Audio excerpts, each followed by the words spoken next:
A racist police officer assumes that a black man in the park is a criminal and arrests him for no reason. Afterwards, the officer realizes that he has just arrested an FBI agent. Marcus Davis sat on a weathered bench in Riverside Park, the late afternoon sun casting a warm glow over the lush greenery. He turned a page in the book he was reading, momentarily losing himself in the quiet rustle of leaves and the distant laughter of children playing. The park was one of his favorite places, a small sanctuary in a bustling city where he could clear his mind and escape the demands of his job. Today, though, his thoughts were interrupted. Across the park, Officer Brian Harkins patrolled the area, his sharp eyes scanning the surroundings. He had walked this beat for over 2 decades, and in his mind, he knew this city better than anyone. When he noticed Marcus sitting alone on the bench, something in his gut stirred, a feeling he had learned to trust over the years. A black man sitting alone? Too calm, too composed. Suspicion prickled at the edges of his thoughts. "Never seen him around here before," Brian muttered under his breath. He stopped walking and watched Marcus for a moment, trying to place the feeling. There had been reports of a suspect fitting a general description that matched Marcus, a vague, flimsy lead, but it was enough for Brian. Marcus felt the weight of someone's gaze and looked up from his book. He noticed Brian standing a distance away, staring at him with a look that was all too familiar. Marcus had been in situations like this before. He could read the officer's expression easily, prejudice masquerading as concern, a suspicion that had no basis other than the color of his skin. But Marcus didn't flinch. Instead, he closed his book slowly, marking the page with a finger, and met Brian's gaze. Brian's grip on his baton tightened. He saw the way Marcus looked at him, steady, unafraid. It unnerved him. "Let's see what this guy's up to," Brian muttered as he started walking towards Marcus. His posture stiffened with each step. He didn't like how Marcus was looking at him, didn't like the calmness, the lack of fear. It was unsettling. Marcus watched the Brian approach, keeping his expression neutral. He knew what was coming and had seen it many times before. The situation was already loaded, and he knew that how he responded in the next few moments could determine how it played out. He wasn't in the mood for this today, but he also wasn't going to give the officer any reason to escalate the situation. "Afternoon," Brian said as he reached the bench. His tone was polite, but there was an edge to it. Marcus could hear the underlying suspicion. "Afternoon," Marcus replied, his voice calm and even. He kept his hands visible, resting them on the closed book in his lap. "What brings you out here today?" Brian asked, his eyes scanning Marcus's face, then flicking to the book he was reading. He was fishing for something, anything to justify the feeling gnawing at him. "Just enjoying the park," Marcus said. "It's a nice day." Brian nodded slowly, though he wasn't really listening. He was more interested in what Marcus wasn't saying, in what he could dig out from beneath the surface. "You from around here?" Marcus smiled slightly, though it didn't reach his eyes. "I've been around." The non-answer didn't sit well with Brian. He shifted his weight, his stance becoming more confrontational. "Mind if I see some ID?" Marcus's smile faded. This was the point where things could go sideways. He knew his rights, knew he wasn't obligated to show ID just for sitting in a public park, but he also knew that refusing could escalate the situation quickly. Still, he wasn't going to let this officer intimidate him. "Am I under arrest?" Marcus asked, his tone measured. He met Brian's gaze without flinching. Brian bristled at the question. There was that calmness again, that refusal to be intimidated. It made him uneasy, made him feel like he was losing control of the situation. "You will be if you don't cooperate," Brian shot back, his hand moving to rest on his holster. Marcus took a slow breath, keeping his expression neutral. He didn't like where this was heading, but he wasn't going to back down. "I'm just sitting in a park," he said, his voice steady. "Is there a law against that?" Brian's patience was wearing thin. "You fit the description of someone we're looking for," he said, though even he knew how weak the excuse sounded. He stepped closer, looming over Marcus. Marcus didn't move. He held Brian's gaze, refusing to give him the reaction he was looking for. "And what description is that?" Marcus asked quietly. Brian's jaw tightened. He didn't have a good answer, and he knew it, but admitting that would mean losing face, losing control. He wasn't about to let that happen. "Don't get smart with me," he snapped. "Show me some ID now." For a moment, the two men locked eyes, the tension thickening between them.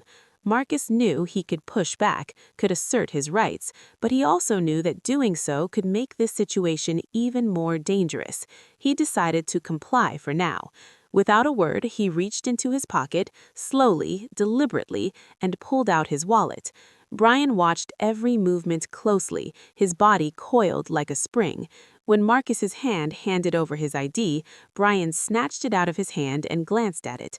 The name didn't mean anything to him, but that didn't matter. He'd already made his mind. "Stand up," Brian ordered, stepping back to give Marcus room. Marcus sighed inwardly, but did as he was told, rising slowly from the bench. He kept his hands visible, not wanting to give Brian any reason to claim he felt threatened. "Turn around," Brian said, pulling out a pair of handcuffs. Marcus felt a surge of frustration, but pushed it down. He turned around, letting Brian cuff him without resistance. He could hear people nearby, could feel their eyes on him, but he stayed calm, knowing that the worst thing he could do now was give to anger. As Brian tightened the cuffs around Marcus's wrists, he couldn't shake the feeling that something was off, that he was making a mistake, but his pride wouldn't let him stop now. He grabbed Marcus's arm and started leading him towards the patrol car parked nearby. Marcus didn't say a word as they walked, his mind already shifting to what would come next. He knew his rights, knew he wasn't worried about himself, knew who he was, knew that this officer would find out soon enough, but he couldn't help but feel a deep weariness, a tiredness that went beyond this one encounter. It was the exhaustion of knowing that despite all his accomplishments, all his efforts, he was still seen as just another black man in the eyes of too many people like Officer Brian Harkins. As they reached the patrol car, Brian opened the back door and guided Marcus inside, the tension still hanging in the air. Marcus settled into the seat, the cold metal of the handcuffs biting into his wrists. He looked out the window as the car pulled away from the park, watching the trees blur past, wondering how this day, like so many others, had gone so wrong. The patrol car's engine hummed as Officer Brian Harkin drove Marcus Davis toward the precinct. Brian's grip on the steering wheel was tight, his knuckles white as he processed what had just happened. He didn't like the way Marcus had looked at him back there, in the park. Calm, unafraid, like he knew something Brian didn't. It got at him, made him question his instincts, but his pride wouldn't let him admit that. Marcus sat quietly in the back seat, his hands cuffed behind him, the city streets blurred by, but his mind wasn't on the passing scenery. Instead, he was focused on what would happen next. He knew the system, knew how quickly things could escalate if he wasn't careful, but he also knew his own power, the authority that came with his position, an authority that Officer Harkin had no idea about. As they neared the precinct, Brian glanced at Marcus in the rearview mirror. "What were you really doing in that park?" he asked, his voice edged with suspicion. Marcus met Brian's eyes in the mirror, his expression unreadable. "I told you," he replied calmly. "I was just reading." Brian scoffed. "A guy like you just sitting around reading. You expect me to believe that?" Marcus raised an eyebrow. "A guy like me?" he repeated, his tone measured. Brian hesitated for a moment, realizing the slip in his words, but instead of backing down, he doubled down. "You don't look like someone who spends his afternoons reading in the park," he said, trying to justify his actions. Marcus didn't respond immediately. He let the silence stretch, the tension in the car thickening. When he finally spoke, his voice was cool, controlled. "And what does someone like me look like, officer?" Brian didn't answer. He couldn't. He knew what he was implying, knew how it sounded, but he wasn't about to admit that to Marcus or to himself. Instead, he focused on driving, his frustration mounting as Marcus's calm demeanor continued to unsettle him. The car pulled into the precinct's parking lot, and Brian parked near the entrance. He got out first, then opened the back door and helped Marcus out, the cuffs still digging into Marcus's wrists. As they walked toward the building, Brian's thoughts raced. He needed to figure out what to do next. This wasn't how arrests were supposed to go. The suspect was supposed to be scared, compliant, not composed and challenging him with every word. Inside the precinct, the usual buzz of activity filled the air. Officers filing reports, phones ringing, the hum of conversation. Brian led Marcus through the main hall, ignoring the curious glances from other officers. He didn't want to explain himself just yet, not until he was sure of his next move. They reached the booking area, and Brian signaled for Marcus to stand by the processing desk. The officer behind the desk, a young man named Officer Jenkins, looked up surprised to see Brian bringing someone in. "What's this about?" Jenkins asked, his eyes flicking to Marcus, then back to Brian. "Caught him acting suspicious in the park," Brian replied, his tone clipped. He handed over Marcus's ID, still unwilling to admit that he didn't have a solid reason for the arrest. Jenkins glanced at the ID, then back at Marcus. There was a flicker of recognition in his eyes, but he quickly masked it. His focus to Bennett. "Good, Bennett," said nodding. "Let's start with the incident report. According to your statement, you arrested Mr. Davis because you believed he was a suspect in a recent series of robberies. Is that correct?" Brian nodded. "Yes, Captain. I saw him in the park and he matched the description we had. Tall, black male, early 40s. He was acting suspiciously, so I approached him." "And what exactly was suspicious about his behavior?" Bennett asked, her tone neutral but probing. Brian hesitated, knowing that his answer here was crucial. "He was alone, just sitting there, and when I asked for his ID, he was evasive." "Evasive how?" Bennett pressed. "He didn't want to show me his ID right away," Brian explained, though even as he said the words, they sounded weak to his own ears. He seemed like he was hiding something. Marcus's voice cut through the air, calm but firm. "I was reading a book, Officer Harkins, not exactly the behavior of a criminal on the run." Brian flinched slightly at Marcus's words, but kept his focus on Bennett. "I was just doing my job, Captain. I was trying to protect the community." "And did you find anything on Mr. Davis that would indicate he was involved in any criminal activity?" Bennett asked, her eyes narrowing slightly. Brian shook his head. "No, he was clean." There was a pause, a heavy silence that filled the room as everyone processed what had been said. Then one of the internal affairs officers spoke up, his voice stern. "Officer Harkins, did it ever occur to you that Mr. Davis might have been telling the truth, that he wasn't the suspect you were looking for?" Brian hesitated again, his mind racing for the right words. I was following protocol. We're trained to be cautious, to assume that someone might be dangerous until proven otherwise." "But did you consider that your assumptions might have been influenced by factors other than protocol?" the officer asked, pointedly. Brian's throat tightened. He knew what they were getting at, and he knew there was no good answer. "I didn't mean to profile him," he said, his voice faltering slightly. "I was just doing my job." Marcus leaned forward slightly, his gaze still fixed on Brian. "Your job is to protect and serve, Officer Harkin, not to judge people based on their appearance." Brian met Marcus's eyes, and for a moment he felt a surge of defensiveness, but it was quickly followed by a wave of guilt. He had been in law enforcement long enough to know when he was wrong, and this was one of those times. Captain Bennett cleared her throat, drawing the room's attention back to her. "Officer Harkins, this review isn't just about what happened that day. It's about the mindset that led to your actions. We need to ensure that every officer in this precinct is upholding the values of fairness and justice. This isn't just about you. It's about the integrity of the entire police force." Brian felt a sinking feeling in his gut. He knew that this wasn't just about whether or not he had made a mistake. It was about whether he was fit to continue wearing the badge. The realization hit him hard, and for a moment he struggled to find his voice. "I understand, Captain," he finally said, his voice barely above a whisper. "I didn't mean to. I didn't want to." He stopped, the words choking in his throat. Captain Bennett softened slightly, though her tone remained firm. We all make mistakes, Harkins, but it's how we deal with those mistakes that define us. You need to think very carefully about the kind of officer you want to be.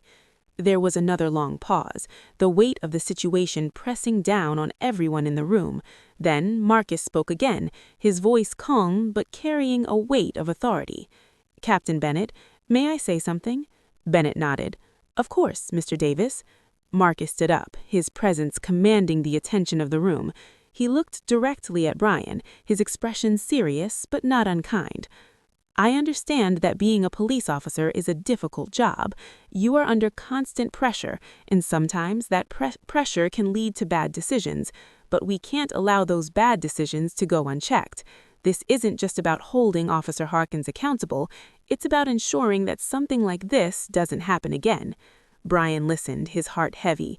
He knew Marcus was right, but the truth of it was hard to swallow. He had spent his entire career believing he was doing the right thing, but now he was faced with the reality that his actions had caused harm, that his biases had blinded him to the truth. Marcus continued, his voice steady. "I'm not here to ruin anyone's career, but I am here to make sure that the next time an officer encounters someone like me, they think twice before making assumptions. This is an opportunity for change, and I hope that this precinct will take it seriously." Captain Bennett nodded, her expression thoughtful. "Thank you, Mr. Davis. Your words are noted." Marcus sat down again, his gaze still on Brian. There was no malice in his eyes, but there was a firmness, a resolve that made it clear he wouldn't tolerate any further injustice. Captain Bennett looked at Brian, her tone softer but still authoritative. "Officer Harkins, you'll remain on temporary leave while we continue this review. I suggest you take this time to reflect on what's been said here today. We'll reconvene in a few days to discuss the next step." Brian nodded numbly, the weight of everything pressing down on him. "Yes, Captain," he said quietly. The meeting was adjourned, and as the officials began to file out of the room, Brian remained seated, his mind racing. He had come into this review hoping to defend himself, to justify his actions, but now all he could think about was how wrong he had been. The realization was like a cold, hard truth that he couldn't escape. As the last of the officials left the room, Brian stood up slowly, his movements heavy with the burden of his thoughts. He glanced at Marcus one last time, and for a moment their eyes met. There was no animosity in Marcus's gaze, just a quiet determination, a resolve to see justice done. Brian looked away, unable to hold Marcus's gaze any longer. He knew that he had a lot to think about, a lot to come to terms with, and as he walked out of the conference room, the weight of his actions and their consequences hung over him like a dark cloud. Captain Laura Bennett sat in her office, the final report of the investigation lying closed on her desk. The conclusion was clear and the decision had been made, but that didn't make the task ahead any easier. She glanced at the clock, knowing Marcus Davis would be arriving soon. The conversation they were about to have felt like a turning point, not just for Brian Harkin, but for the entire department. A soft knock at the door signaled Marcus's arrival. Bennett stood and smoothed the front of her uniform, preparing herself for the conversation. "Come in," she called. The door opened and Marcus entered, his expression calm and composed as usual. He gave Bennett a polite nod before taking a seat across from her. "Thank you for coming, Mr. Davis," Bennett began, sitting down as well. "Of course," Marcus replied, his tone steady. "I assume the investigation is complete?" "It is," Bennett confirmed, leaning forward slightly. "After reviewing all the evidence, the witness statements, the body cam footage, and the interviews, it's been decided that Brian Harkin will be terminated from the position." Marcus nodded slowly, taking in the information. "I appreciate the thoroughness of the investigation, Captain, but I have to ask, do you believe this decision will lead to real change within the department?" Bennett paused, choosing her words carefully. "I believe it's a step in the right direction. Brian Harkin's actions were unacceptable, and his termination sends a clear message that racial profiling and the abuse of power will not be tolerated. But I also know that firing one officer isn't enough to address the deeper issues at play." Marcus's gaze remained steady as he replied, You're right. This is about more than one officer. It's about the culture within the department, the training officers receive, and the biases that can influence their decisions in the field. If we don't address those underlying factors, incidents like this will keep happening. Bennett agreed, appreciating Marcus's candor. I agree. This incident has brought to light the need for systemic change, and I'm committed to making that happen. We're already working on revising our training programs to include more comprehensive education on racial bias and de-escalation. We're also planning to implement more rigorous oversight and accountability measures. That's a good start, Marcus said, a hint of approval in his voice, but it's going to take more than just policy changes. It's about changing the mindset of the officers, helping them understand the impact their actions have on the communities they serve. That's not something that can be achieved overnight. I know, Bennett admitted. It's going to be a long and difficult process, but it's necessary if we want to rebuild trust and ensure that what happened to you doesn't happen to someone else. Marcus leaned back in his chair, his expression thoughtful. I've been in law enforcement long enough to know that change doesn't come easy, especially when it involves confronting uncomfortable truths. But I'm willing to work with you, Captain, to help make those changes. This isn't just about me. It's about creating a safer, more just system for everyone. Bennett felt a surge of respect for Marcus. Despite everything he had been through, he was still willing to engage, to push for the reforms that were so desperately needed. I appreciate that, Mr. Davis, Bennett said sincerely. Your insight and interest will be invaluable as we move forward, and I want you to know that your voice will be heard. Marcus nodded. Thank you, Captain. I'm not looking for any special treatment. I just want to make sure that this department becomes the best version of itself. That's what the community deserves, and that's what the officers deserve too. Bennett couldn't agree more. You're right, and I promise you we're committed to making that happen. The room fell into a comfortable silence for a moment, both of them reflecting on the weight of the conversation. The decision to fire Brian Harkin was the beginning. The real work lay ahead, in the reforms and the cultural shift that would be necessary to prevent future injustices. As Marcus stood to leave, Bennett rose as well, extending her hand. Thank you again.